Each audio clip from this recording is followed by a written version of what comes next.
किसी भी आयन के वैलेंसी को आप कैसे निकालो, आयन मतलब जिसके पास चार्ज हो, पॉजिटिव हो या नेगेटिव हो, ठीक है।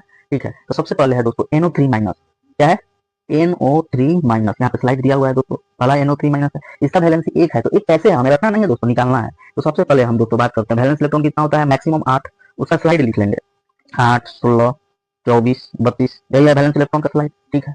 अब जो आयन है उसके वैलेंस इलेक्ट्रॉन को हम जोड़ते हैं, NO3 है, NO3 में नाइट्रोजन में कितना वैलेंस इलेक्ट्रॉन है दोस्तों, 5 है। ऑक्सीजन का वैलेंस इलेक्ट्रॉन कितना होता है, 6, तो 3 ऑक्सीजन है, तो टोटल कितना हो गया, 18। टोटल इलेक्ट्रॉन हो गया NO3 के पास 23, ठीक है। तो अब ये किसके नजदीक जा रहा है, 24 के नजदीक जाएगा, ठीक है। तो 24, 23 इलेक्ट्रॉन है, 24 के लिए क्या करेगा, एक इलेक्ट्रॉन लेगा।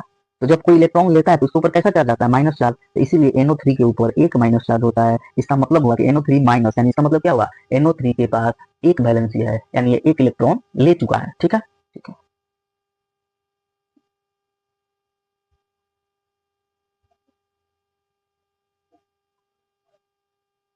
अब देखिए दोस्तों, अब हम बात करते हैं SO4 2 माइनस।